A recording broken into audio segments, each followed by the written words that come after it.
Yeah, I would like to hear that, but on my own time when I can scream into the night. Folks, welcome to Werewolf Radar, the world's premier paranormal preparedness podcast. My name's Jordan Dahl. I am Roger Norquist. And Nate has fallen into the hole in the center of a donut. Can you believe that?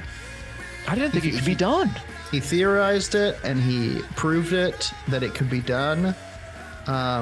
And, you know, now he's twirling and screaming and falling through the donut verse, which, you know, Homer Simpson's the size of houses chase you around and try to gobble you up, etc. You can come up with the fan fiction on your own. This episode of Werewolf Radar is brought to you by the Monstroco Burnished Golden Monkey. Invade the dreams of others with this mysterious golden fetish. But remember, all power comes with a price. And today, that price is $24.99 plus tax. Eternal spiritual tax. The Burnished Golden Monkey by Monstroco. What the fuck? That's not a bad price. I am worried about the tax, the ever eternal tax. Yeah, I think that's where they get you, you know. But to invade my enemies' dreams, oh god, could you imagine? I'd poop. You would right in their dream. You'd go in and just drop trow and be like, "Who's this guy? I'm trying to win the Super Bowl with John Elway, and a guy comes out on the field and just craps one." That's I think it's a solid use of the monkey of the golden monkey. I mean, that would be an upsetting dream. And then you could be like, you could give him your business card and be like, "I'm a real guy. This happened. Just so you know, this dream is mine now." When people remember this dream Super Bowl, they won't remember you winning it with John Elway. They will remember my shit. Oh my. Anyway, solid item from Monstroco. Yeah, that's a good one. Raj, what do we have for the people this week? I got a big thing that I'm going to talk about, but if you would like to go first. I would like to go first because I'm going to wrap up my Hatman's first sighting, first the hand encounters. The Hatman. And they have been crazy. We talked about a few Hatman. Hatman is fucking and I like this here, word. Yo. Hopefully I'm using it right. Conflated with shadow figures and other ones. Plus, there's been some sightings of the Hatman that we've discussed that have been more kind of like Indrid Cold / Men in Black style sightings. Is the Hatman ever helpful when he shows up? No. Never. That is true. That is a kind of an all-around theme. He never shows up and like warns you about like, don't go to the Super Bowl. A guy's gonna crap. Like, he's never doing good. No, and he's saying creepy stuff. I'm trying to scroll up. Amazon Kindle has the worst desktop. Oh wow! Is that what he says? When he's very critical of the Kindle. Has the worst desktop software. He has, or not he, but shadow figures wearing hats have answered questions. Such as who are you? The Shadow Man isn't a single entity like Santa or the Mothman. Hatman seems to be a multiple. Yeah, more of a profession of energies. Really. Yeah, more of a profession. We have one that calls himself Scratch when asked who are you? And we know Scratch is synonymous with the devil, the old Scratch. And I think there was one that says, "Now I got you." Like this person was very young and locked in their room because they were upsetting mother. We all know. The tale old as time. Tale as old as time. You've upset mother. Now you go to the place of pain. And inside the place of pain, she locks you in a grandfather clock. And inside that place of pain, time prison. The shadow figure said, "Now I got you." Is there a chance that the shadow figure is in league with mother? The shadow figure is probably in league with mother, but I would never dare cross mother by asking her. Well, you wouldn't want to make mother angry. I wouldn't want to make mother angry. So in lieu of making Mother angry, let's continue with The Hatman, True Stories of Evil Encounters by one, trying to find her name because I'm a professional who didn't have it ready. Hatmanda Hatmerelda. Where? Come on. Hatmantha. There we are, by one Heidi Hollis. Oh, kind of rhymes with go. Hatman. It does kind of rhyme. Suspicious? Very. So let's go into chapter 11, the chapter 11 sightings. And the chapter 11 is called Hatman History, Nothing New. Oh, wow. Old hat. Seems like it was right there. Dear Heidi, I'm part of the Tuscarora Indian Nation. Sorry if I butchered that. Deepest apologies. Nation of Western New York. The tribe were the sixth nation to join the Iroquois Confederacy. When I heard you speak of the Hatman on your radio show, it gave me the goosebumps, especially when you said that some people describe him as looking like Abraham Lincoln. Oh. I too. That's more of the top Lincoln. Hatman. There's also multiple hats, as we were discussing earlier. The Hatman and shadow figures in general seem to have a sense of aesthetics. They like to dress up, look fancy. Very strange. That in and of itself really freaks me out. That means that there's a culture. It means that there is a style which is indicative of a higher level of thinking than I think any of us want in our ghosts/nighttime boogums. So on top of it, having thoughts and wants and needs that we can barely, if at all, comprehend, they also got stores where they buy hats, shadow hats, and shadow cloaks. Hot topic out there to get creepy clothes at. So for as long as I can recall, there have always been stories of what people on my reservation call the High Hat Man. Everyone who has ever seen him describes him as being very tall, dressed in all black, and wearing a high hat. That sounds like he's playing the drums. But no one reports ever having seen his face. Sightings of him go far back into our history. It is said that if you are under the influence of drugs or alcohol, then you shouldn't talk about him. It is also recommended that you do not speak of him at nighttime either. Daytime only.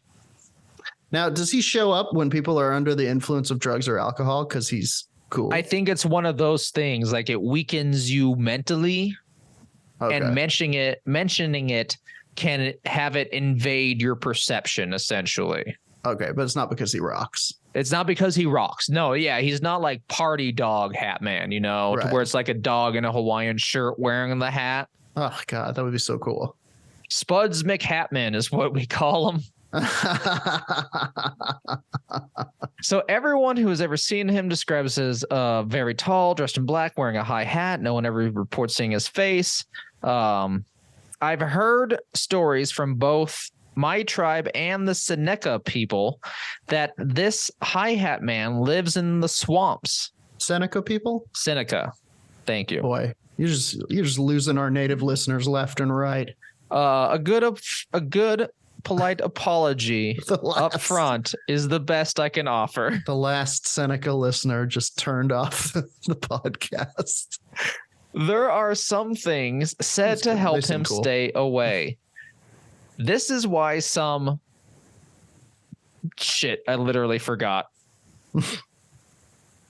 Seneca. Sure. How did you say it, Jordan? I'll remember Seneca? This time. Like Seneca, New York? Yes. Thank you. Yeah. Even put raw meat in trees for him. Oh, okay. So that's the type of shit he's into. He's into bear shit. He's into bear shit. What if he's just a bear wearing a hat?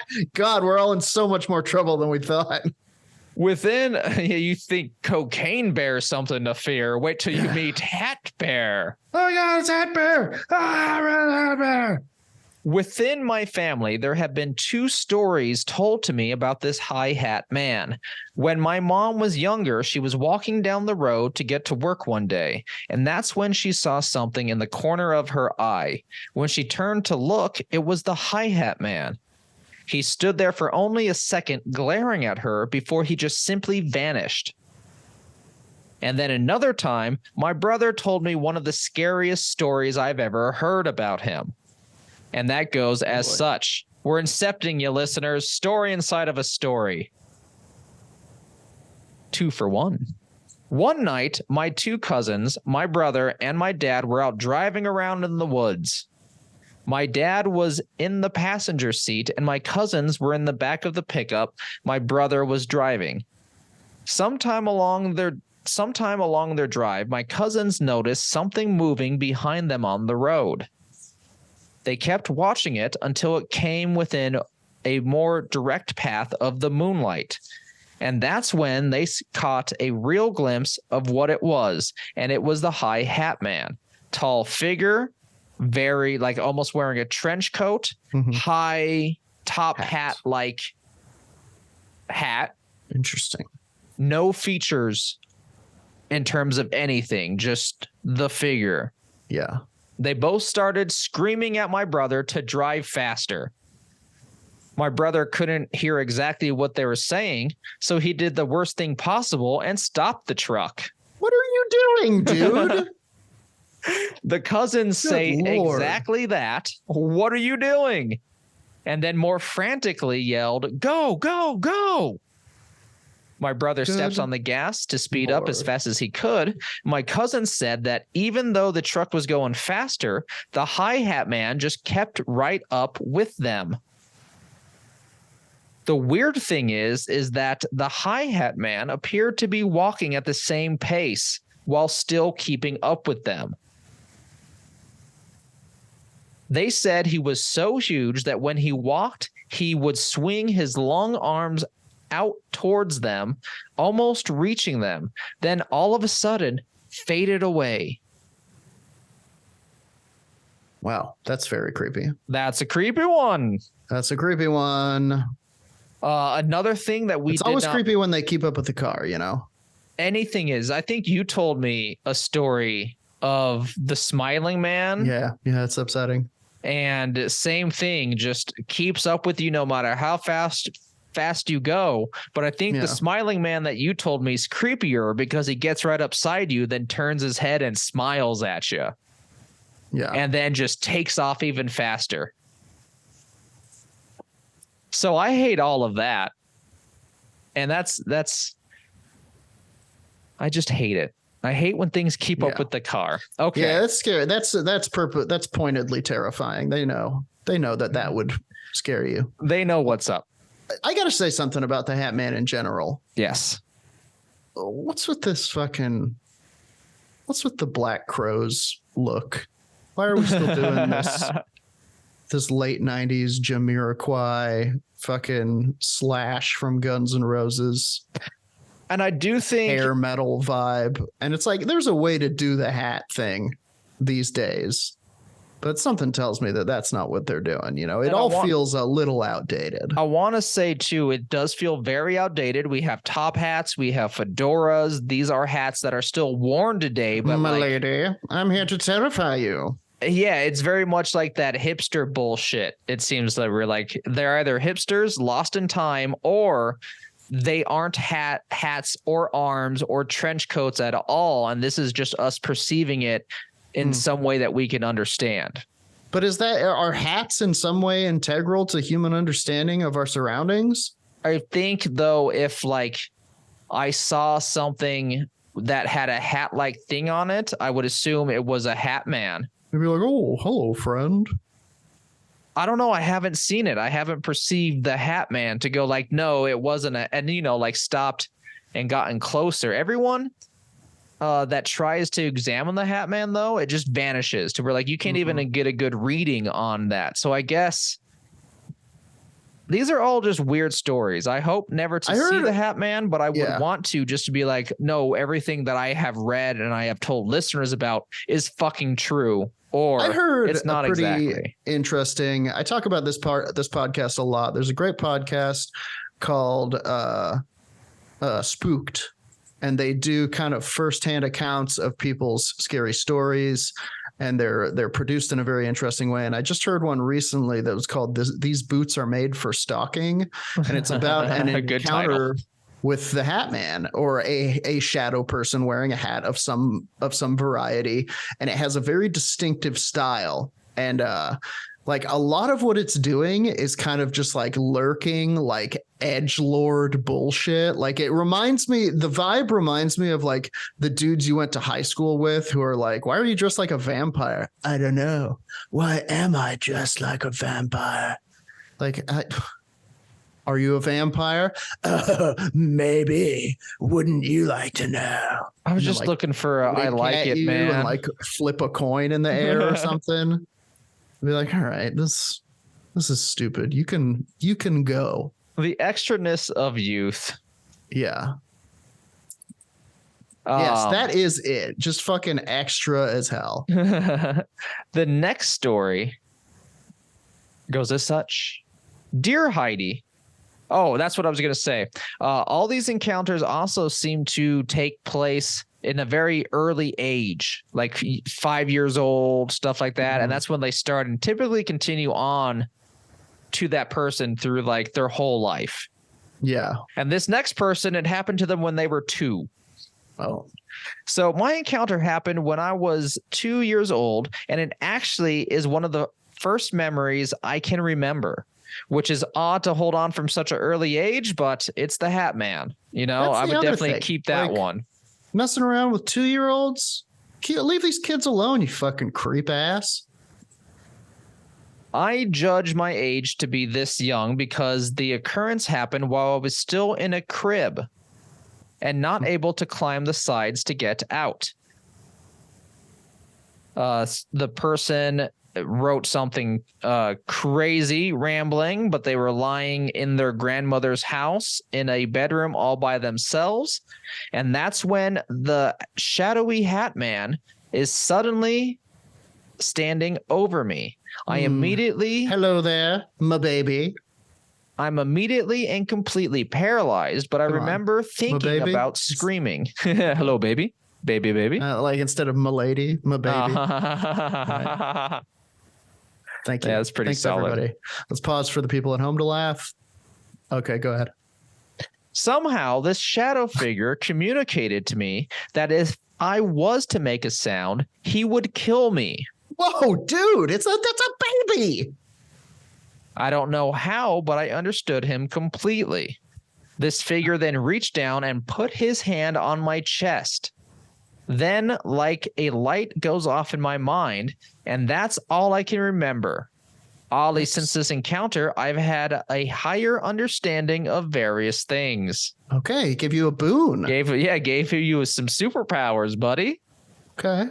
However, they now believe that this Hatman is always in me or always near me in some form. Don't like it. I'm against it. If any listener has been given boons from a Hatman, please reach out to us. werewolfradar.com or comment in the comments. And I'm not trying to video. I'm not trying to hashtag not all Hatman or anything here, but it's like if one Hatman would do something nice for someone, like I want to hear that story. I want to hear the story of the Hatman that helped. This one seems to have helped, but in the scariest way possible. To be like, shut the fuck up, kid, or else I'll murder you. I'm trying to give you a power. That type of fun. The next story, and Jordan, you're a little bit frozen, but I'm just going to continue. Dear Heidi, when I was a little kid, I had these reoccurring terrors. They would start where I'm in a dark alley and the Hatman is running behind me and chasing me. He was a physical figure, but black with no discernible face. as he would get closer, I would get more afraid. It felt like I was running through water until I couldn't move at all anymore. Oh. But somehow I would wake up right before he got me. That's like exactly my spider dream, but with something more terrifying.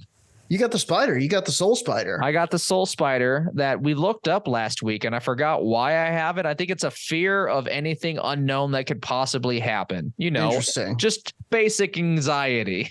Sure. Now, I got to say, for anybody who's concerned about the Hatman. God damn it, Jordan! You're a master of suspense. You also froze again, so you'll have to say all that again. Fuck you, hand spider. Go away. You are not welcome here in my dream. I want to have a dream about the circus. No, something not terrifying.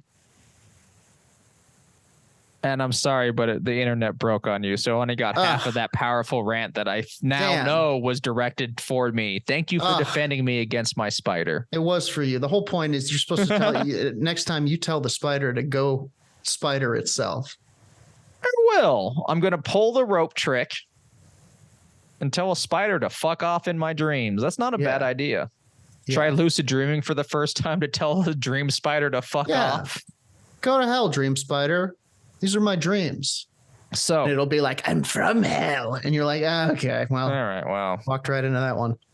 In fact, this is the person speaking now, continuing on. In fact, I would often wake up to my dad holding me because I had been screaming bloody murder the whole time when I was dreaming about this, fully terrorized by these huge shadow spiders that would cover every surface of the hallway outside of my parents' bedroom. Don't like that. These things seemed to show up to prevent me from reaching my parents whenever I had these night terrors. This scenario of nightmares and spiders happened over and over again for a few years. When I was a toddler, my parents even told me that they thought there was a ghost and it was constantly pushing me down the stairs. Whoa. They said that one time I lurched forward as if someone shoved me. Oy vey. And then we moved before I got killed. Yeah, get out of there. Hey, get out of there. And that story has some very big Hatman shadow figure being flavorings that I've heard from the Dead Files, the Travel Channel show starring one Steve DeShavi and Amy Allen. Mm-hmm. And I can't find streaming anywhere. You can't find it streaming? Well, not that I don't have to pay for it. No, it's for me. It's only for me. No, I want it. I want it too. All right, I'll give it to you. I'll give you some streaming powers. Anyway, Amy Allen is a psychic on that show. Mm-hmm. And she goes into it cold reading in theory. And she has described such things hanging out with shadow men. Like the shadow man. Spydros. Yeah, the Spydros are the minions of the Hatman. Interesting. And will kind of come out to do his bidding or as a precursor to his entrance. Now, I have encountered a shadow man or two. Yes, you've said, but we did not go into it. Both times I kind of went after them. Like it was a fight or flight situation. Aggression, and you were ready to fight. I'm proud to say that my instinct tipped to the fight side, and it didn't seem to follow me. So maybe what we think of as shadow men are just any ghost that has decided to take an interest in and feed off of the psyche of humans. And that's why they look so varied. And the hat thing is just, part of their culture. That's not bad. That's not bad. And that's something Amy Allen's even said, to where she said a number of Hatmen could possibly be people who have been, ghosts. They've died. They didn't move on. And then over the decades or years, they have become this Hatman. Sure. So like it's still a ghost, but it's something different than what we think of as ghosts. Right. For the last one, because I would like people to at least buy this book if they're interested in reading some more. There's some weird religious tints to it, but the firsthand accounts are solid and spooky and fun to go over. So the last one shall go as such. Dear Heidi, I personally have never seen this Hatman guy, but a few years ago, he followed my friend around for a few months where he had showed up at random. My friend told me that they'd begun playing with him and a few friends playing with a Ouija board in one of their basements.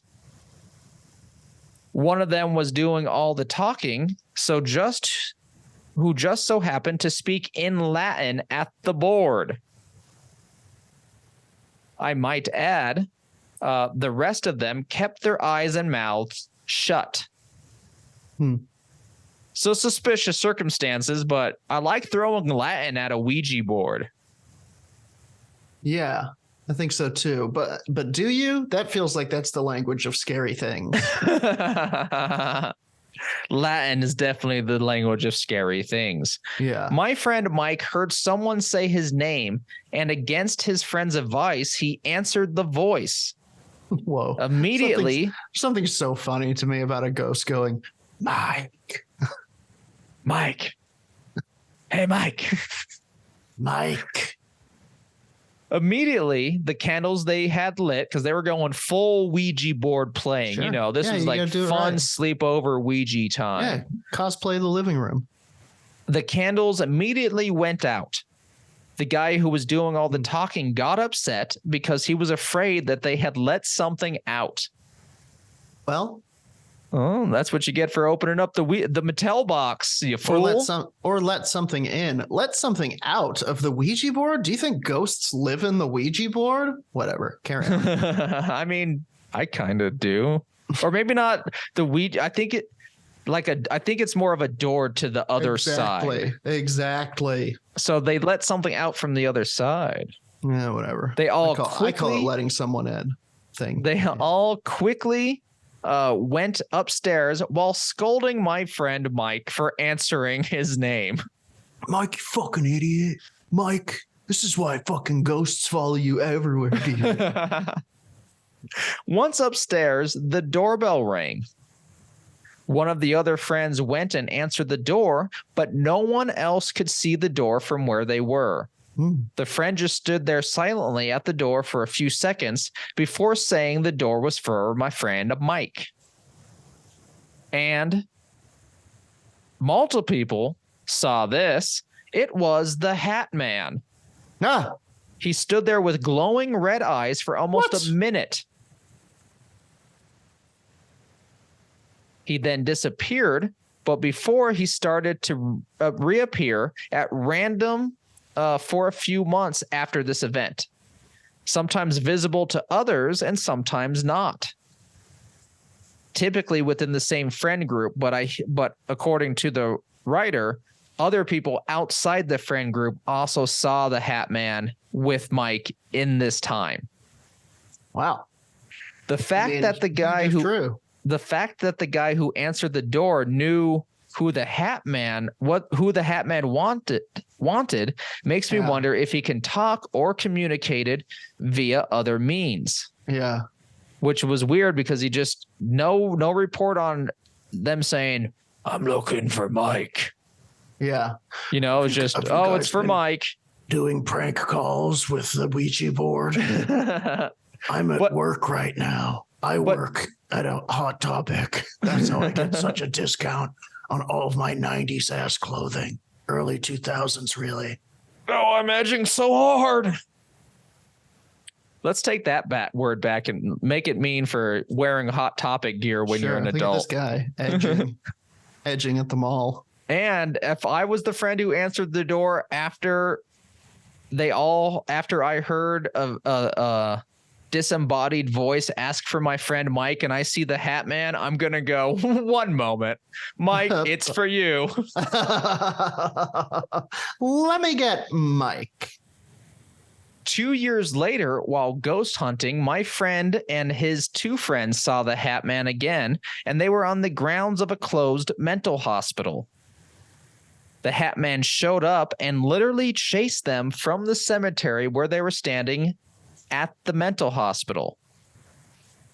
Mike has not seen it since, however, but he says that it followed them back to their car as they ran.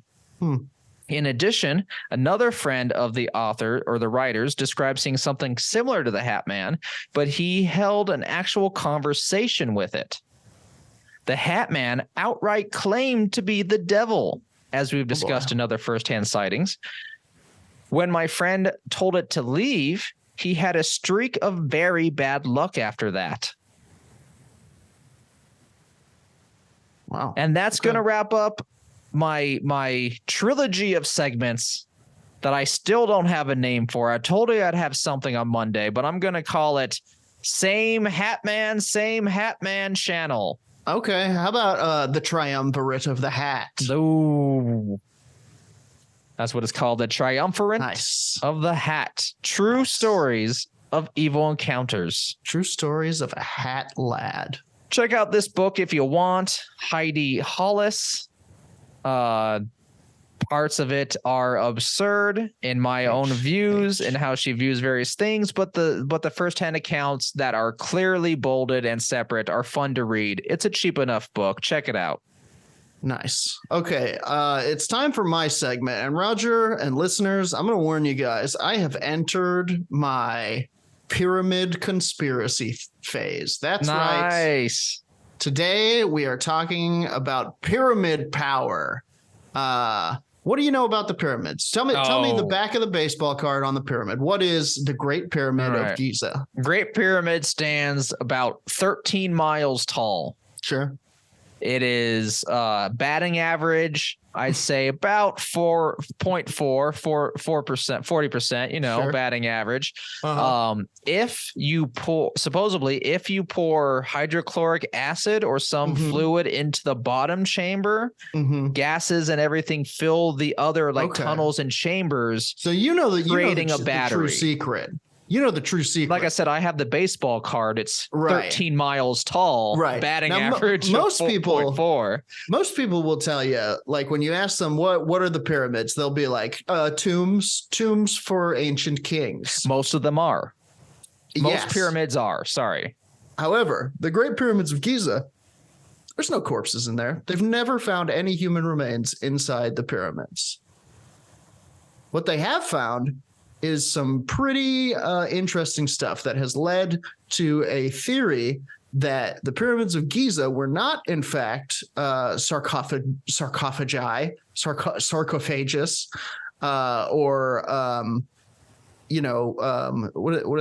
do they call those things where a bunch of dead people live in like their own little apartment? A mausoleum. Necropolis. A necropolis. That's like a town. That's like a town of. Oh, sorry, not a building. Yeah, a mausoleum then or something. They're not mausoleums. They are in fact power generators. This is the leading theory. I'm sure you, as listeners of the radar, as paranormal enthusiasts, already know about this, but I wanted to know a little bit more about the kind of science behind that. And I did a bit of a deep dive on exactly what Roger is talking about right now. So my sources, I watched a lot of Y-Files, a little bit of Ancient Aliens, and I compiled a little list of some factoids.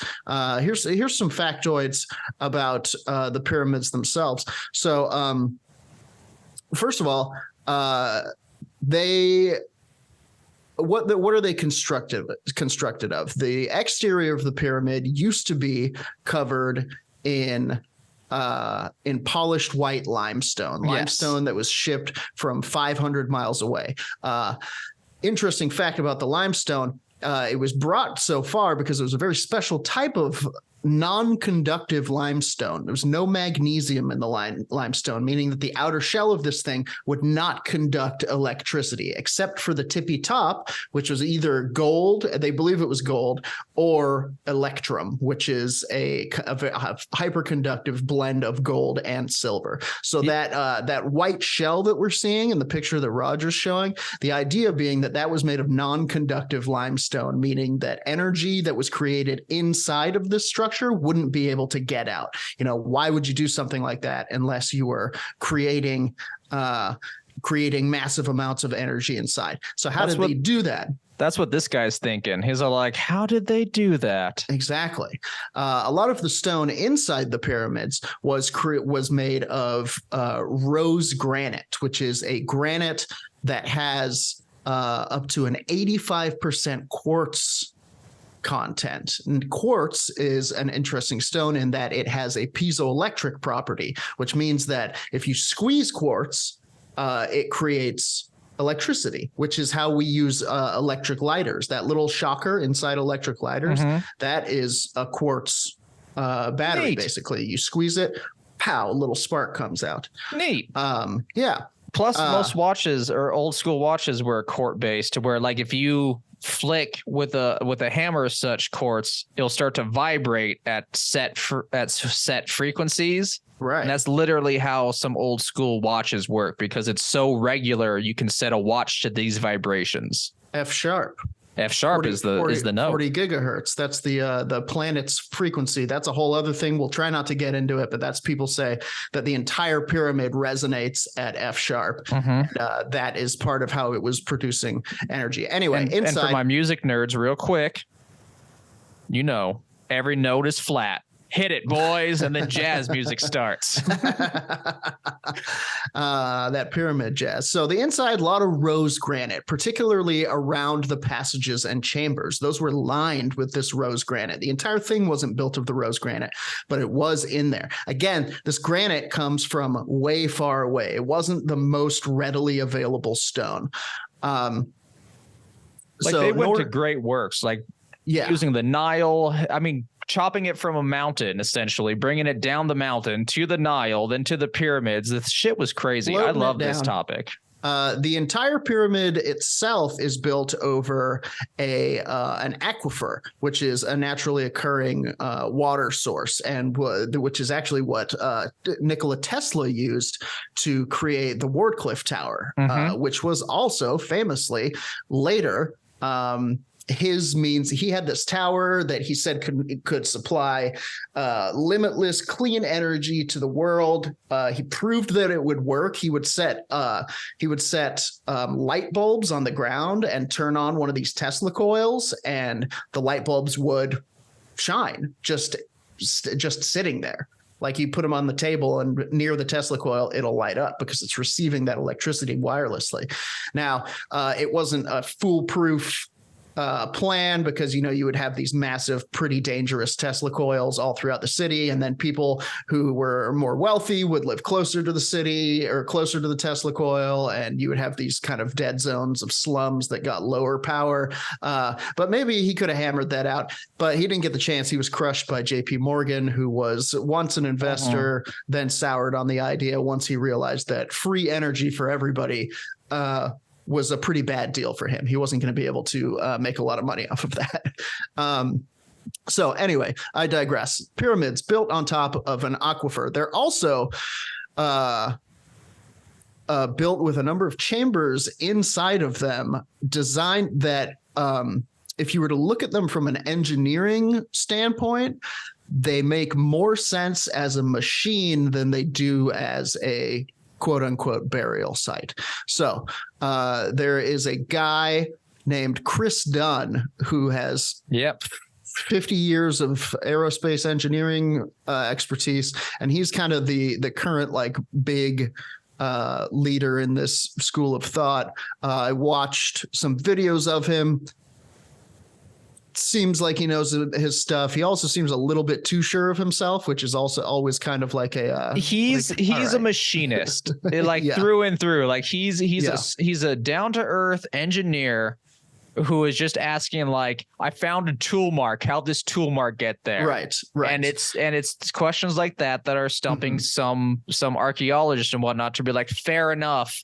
Right. That's a pretty weird tool mark. And that's the thing, is there is all of this evidence that points to the fact that we simply don't understand what the pyramids are. Them being a tomb is a pretty simple answer to a pretty complex question, but it is such a big question that it gets this kind of stigma of like, oh, if you believe that, then, you know, you're a quack. This is a crackpot theory down there with ancient aliens and all this kind of thing.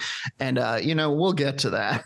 But and it's weird that the pharaoh, I mean, there's so much about this. My head is such a blaze, and you'll probably get to it, but like, Khufu wasn't like, he was the one supposedly who built this pyramid, and if pyramids were used for, you know, burial, why isn't Khufu buried there? This is the Great Pyramid of Giza. This would be where you were buried. So what purpose is it?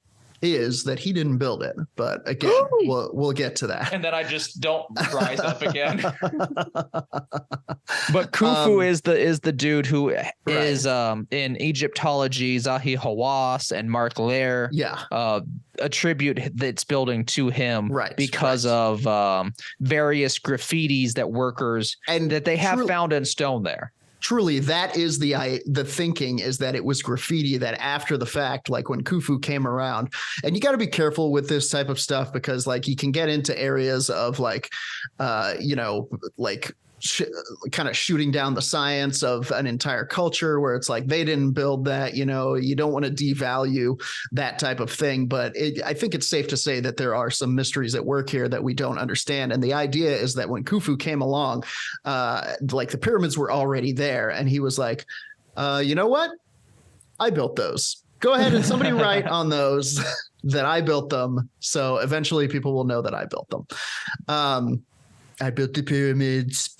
My name is right on the pyramids. Which is what has happened to several Egyptian monuments. They get resurfaced. New pharaoh puts their name on. They're like, I did that. Right. That's mine. Right. That's my temple. Yeah, we'll talk about it a little bit later. I'm going to try to blast through this, but it's pretty interesting. So Chris Dunn believes that the pyramid was a power generator. He believes that chemical reactions took place within the pyramid that generated electromagnetic energy, not unlike the Wardcliffe Tower, Tesla's design, which would be transmitted out across great distances, at least the area surrounding the pyramid, the area of Giza. And how would that energy be received? Well, we'll talk about that in a second. First of all, how was the energy made?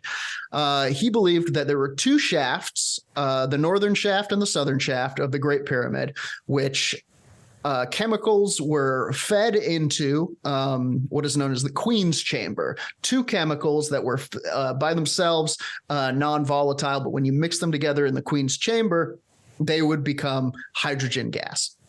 What chemicals? In the northern shaft, they have found evidence of hydrochloric acid. In the southern shaft, they have found evidence of hydrated zinc chloride.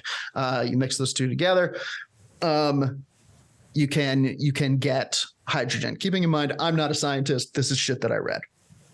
And it's very basic chemistry. Like, you don't got to heat up shit. Like, just some gases, when you combine them, produce various outputs of so many, like chemistry. I love this story because it involves so much chemistry. I find it neat in the same way that Marge thinks potatoes are neat. Well, and there was indeed, an agitator kind of system, the aquifer at the very, very bottom of the pyramid, beneath the pyramid. In fact, the idea being that the vibrations from this naturally occurring water could be amplified through the pyramid to reach these chambers and sort of agitate the liquids. So hydrogen would pass through another shaft to the Grand Gallery, which is made of, you guessed it, rose granite. All of this is surrounded by rose granite. As the hydrogen builds up, it pressurizes the granite, which what happens when you pressurize quartz? Electricity, which reacts with something called a Helmholtz resonator. They think that the Grand Gallery was filled with these Helmholtz resonators, which would create a feedback loop, which would create more electricity, which would then be channeled up up to the top of the pyramid to that gold or perhaps electrum cap transmitted out. Now, what is a Helmholtz resonator? How come we didn't find any evidence of that in there? So a Helmholtz resonator, when you blow over the top of a bottle, makes that sound, F sharp sometimes. That's a Helmholtz resonator. So the idea is that the Grand Gallery was filled with a bunch of these Helmholtz resonators, and it should be noted they haven't found any evidence of Helmholtz resonators or anything in that shaft, but there is evidence that there was something in there. There are grooves in the walls and slots that look like some sort of apparatus would like clip into it. And also evidence of some kind of explosion in there, which could have destroyed all of this shit. If it was made of glass or wood, that glass turns into sand, that wood turns into dust over thousands and thousands of years. Or it exploded, and then you take it out to fix it. The next thing you know, the dynasty falls, and it just, we cleared it out. We can't put it back in now because Yeah, you got scorches on the ceiling in the Grand Gallery. You got blast damage throughout the pyramid. The walls in the King's Chamber have been pushed out about an inch, which is like, boom. That takes so much fucking energy to create that kind of movement inside a structure this big. Sulfuric acid, zinc chloride, and ammonium chloride have been found within the pyramid walls, which is, you get those things around the other chemicals that we have mentioned in the wrong combination and kapow. The idea is that something happened, maybe an earthquake, maybe a cataclysm of a different nature, that's a whole different story. There are people who say that the earth was hit by a massive what do they call solar flare, solar storm, so massive that it disintegrated the electromagnetic field around the earth, leaving us kind of open to plasma storms, lightning bolts all over the planet, fucking death raining from above, a massive flood, which we know to be a motif of every surviving religion. But again, that's another story. Also, just nothing even so grand. Maybe it could just be, like it's just someone messed up. Somebody was smoking in the Grand Gallery. Yeah. Someone smoking in the Grand Gallery. Unusual mixture was created because someone didn't pay attention, thus causing pressure to build up in an explosive fashion versus the hydrogen. And hydrogen is just crazy explosive. Yeah. And another thing that they found was when they discovered the South Passage, I believe, it was crusted with salt, like all the way up it, which is like, that's what would happen if hydrogen was bubbling up out of it. Basically, that's what would be left over. Interesting. Oh, I thought you froze again, but you were just awestruck. No, I was awestruck. Yeah. Right. Thank God. I was like, no.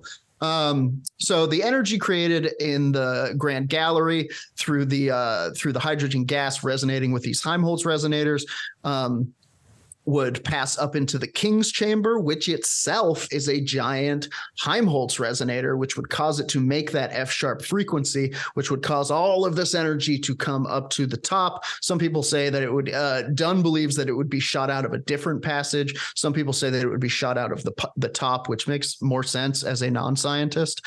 All started by the aquifers underneath the thing itself, and then it would transmit this energy out across the city, and it would be received by the obelisks. Egypt is dotted with these obelisks, which are made out of, you guessed it, rose quartz or rose granite, which would the obelisks themselves are all made out of one piece of stone. They would have usually stone with a high quartz content. They would themselves be capped with electrum. They would receive this electricity. It would flow down into the base of that, and you could charge your ancient iPad or whatever. Is there evidence for this? There's no evidence that ancient Egyptians as we knew them were using electricity. There's something called the hang on, I think it's the dendrous bulb. Yeah, I know what you're talking about. In some structures, there are paintings of people using like flower like what we see as light bulbs, but like lotus like things, and like using it as like large flashlights kind of in the drawings. If you look up the dendrolite, you will see lots of reliefs of people holding what appear to be at first blush an electrical light bulb. It kind of looks like this eggplant shaped thing, with a snake inside of it, which is the snake was kind of indicative of a certain kind of power with a cord attached to it. People have interpreted, there it is right there, have interpreted that to mean a light bulb, but also like there's little evidence that the Egyptians were working with glass or anything of that nature. There's also stories of people opening tombs and finding what were called eternal candles that were immediately snuffed out. Like for some reason, the opening of the tomb somehow disrupted whatever current was keeping them lit, and the light would then go out. Could be a rumor, could be something more. Who knows? The Egyptians also, though, invented. Sorry, go on, Jordan. Then if they had these generators that were spitting electricity to every corner of wherever, why isn't there more evidence of the ancient Egyptians using electricity? Well, because the pyramid and the Sphinx and the obelisks weren't built by the Egyptians. They were built thousands of years before what we think of as ancient Egyptia, I just called it. You got to remember, when Cleopatra's time, the pyramids were already thousands of years old. We are closer now to Cleopatra than she was to the building of the pyramids. The idea being that when what we think of as the ancient Egyptian culture got to that site, they adopted the pyramids. They built a civilization around it, but they were already there. There's actually a lot of evidence that the Sphinx was repurposed, that it had experienced water erosion, which we did a grave nugget on it. Yeah. Which would be indicative of a large, fast-moving flood that would kind of destroy things in the area, maybe cause some sort of a pyramid-shattering cataclysm. Who knows? Well, the last time it could be flooded like that, too, would have been 10,000-ish BC. Right, exactly. And the idea being that the civilization that survived or rediscovered this place, built a civilization around it, repurposed these structures as religious or ceremonial spots because they were like, we don't know what this big thing is. The gods built it. They built these obelisks. They built this temple. We're gonna incorporate that into our religion, and we're gonna build another society around the ruins of this other society. And then you get into the idea of, pyramids around the world. Like, why were people building these things? Why are they laid out in such a specific pattern to coincide with what people believe to be ley lines and like places of power in the earth? And man, we're just getting deeper and deeper. And this could go on for segments if we go on for segments and segments. But the idea being that, not saying that this is what happened, but boy, there seems to be a lot more going on with the pyramids than what, mainstream archaeology and mainstream thought would have us accept. And it's kind of fucked up that to question that, you're like, oh, you're anti-science, you're anti-intellectual, you're anti-Egyptian. And it's like, no. I think there might be some shit going on. Yeah, man. and it's weird to have that. And there's various things that, like, why do the pyramids not have writing in them as all other pyramids did at this time if it was built in this time? Yeah. And Egyptians, as we all know, fucking loved to write.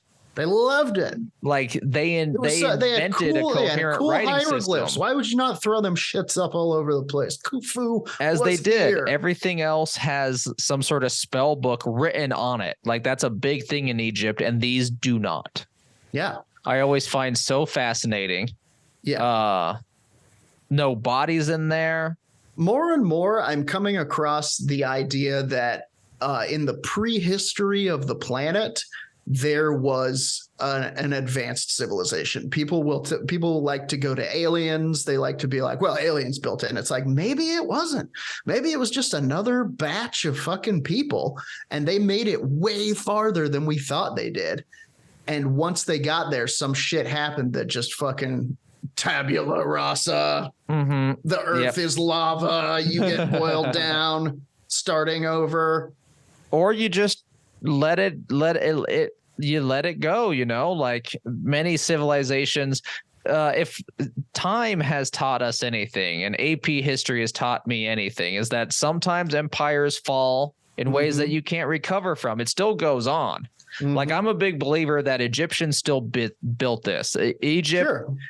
The people who built this are also Egyptian. Right. And like an earlier iteration of that civilization. Yes, indeed. You know, like it wasn't like it's always been Egyptian, but sometimes it was just like it fell like how Rome fell, you know, like Rome might one day rise into what Rome used to be. But right now it's just a fun city inside of Italy.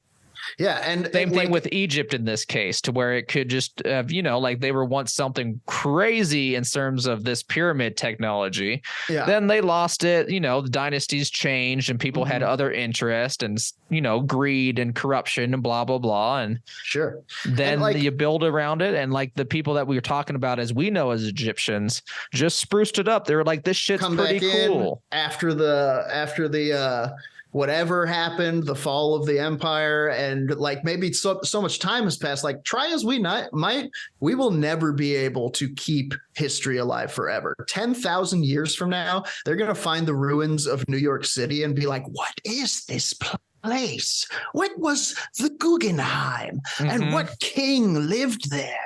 Who was Arby? And how did he get the meats? What was his eternal war with this Wendy woman? Exactly. And it's like, I don't know. I'm starting to think that history goes way farther back, is way older and stranger than we like to know. We look through this lens of science, and it's great. And we think we're so advanced and that everything we currently know is everything there is to know. But man, people have thought that since the fucking dark ages. And there's always more to learn. And stuff keeps getting rediscovered in like a real tangible sense. Spear throwing technology has been rediscovered over and over again, 10,000 years at a time. Truly. Like right now, like, and what I mean by spear throwing technology is that little thing that like you put the spear on. I know what it's called. It's called an atlatl. Yeah. And that thing has been invented multiple times in human history in populations that never saw each other. And we thought it was like, you know, we used come up it with that fucking idea. It's strange. And then it turns out 10,000 years ago, they also used this in a different form. Too. Yeah. Oldest now is 30,000 years. That device has been around in existence and rediscovered over and over again. It's such a strange, like people think about like what it means to be human and what separates us from animals. What it means to be human. And, why I not animal? Well, and we all know from Homer Simpson that it's weaseling out of things is what separates us from the animals, except the weasel. And there are these instincts that, like, I think it is that it's to create, to imagine, and then act on those imaginings. And like sometimes late at night when I'm laying in bed, especially if I'm across from a door that's like closed, if it's at my feet, my brain, as I'm going to sleep, imagines me throwing knives into that door just to hear it go. Thunk, nice sound. Good and satisfying. That kind of thing. And it's like there's an instinct within us. Look at all of our sports that wants to hit a thing with another thing. And it's like there's an instinct within us that wants to get up high. There's an instinct within us that wants to make a little machine that will catch the fish. And it's just so interesting to me. And you know that you guys saw a part of the real Jordan today, which is a guy who flips over stone after stone on the YouTube and eventually He believes in the ancient iPad. I think that there was some shit going on in the long ago in the dream time that we haven't even fucking picked up on yet. And maybe when we do, we'll be able to who knows, look back there. And I think also, like, we throw a lot of our own modern sense into people who did not have the senses as us, to where, like, we use electricity like this. They could have used it in a way that is not so tangible. Like, they were really big in what is it called? Electroplating. Yeah, yes, exactly. To where this energy could have been used to help people make their own jewelry, which is like a very positive sense of such a tyrannical society, truly, towards their peasant class. Sure. But there's multiple ways to use electricity, and we are locked into our computer world, if you will. And the fact that it all like locks in so neatly with what Tesla was working on, like the Wardenclyffe Tower was like, was essentially this machine on a smaller scale, like this pyramid machine. Like he used what was it? It was like copper and iron rods going into the aquifer to generate that electricity up to the tower. And there is evidence of copper and iron rods being used in the pyramids. And it's like the idea that they were at the beginning of this thing, like who knows where it would be these days. Can you imagine if we had like the beginnings of electrical technology 10,000 years ago and we didn't get fucking smacked by a solar storm or a meteor or just fucking civil unrest or who knows? And used it in this way. I keep going back to like how you use electricity has always changed. And the big thing with Tesla is that Tesla was one of the first people to do radio technology. Yeah. And that is very electrical based. You're riding those waves, and maybe we're thinking too hard about it to be like, if they use electricity, where's their light bulbs? Right. Where's their plugins? It could be what they were doing with it. It could be that, like maybe the dude Khufu, walked into the pyramid and gave his speech, and that was transmitted to the obelisk. So like you could do mass communication. You would have the stuff you already have. You have your obelisks, transmitting the sound as your speakers. That's the signal maker is a pyramid. And you would still have what we have in our archaeological coffers. Nothing would be different, but you could have radio technology in this sense. It's a lot, y'all. It's a lot. We could keep digging, but we're going to have to end it there and just wonder. We're just going to wander into the night sky. Boy, there's also a situation where people talk about how the pyramids themselves match up with the stars in Orion's belt, but the angles that they're at indicate where the stars would have been like tens of thousands of years precession before. And whatnot. Yeah, before the currently accepted time of the pyramids, basically. Which again puts us back in this period of like they are way older than people like to believe. Society's first boombox. Let us know, one Egyptian listener. Go into the pyramid with what was it? Sulfuric acid and hydrochloric acid. Yeah. Mix them together. Let that hydrogen build. Then give your speech to the Egyptian masses that now believe you are the new pharaoh god. Yeah, you pour Mentos in one shaft and Pepsi in the other shaft. First of all, our statistics prove there is one Egyptian listener at least. And if you could please put Pepsi and Mentos in the pyramid and see what happens. I would also like to apologize to that person in case I've said anything that enrages them on a cultural or national level. I didn't mean to. I'm simply fascinated by all of the science that we don't understand. So that is what I've learned via fringe voices about pyramid power. Things were said, claims were made. I find asked you to put Mentos and Pepsi in there.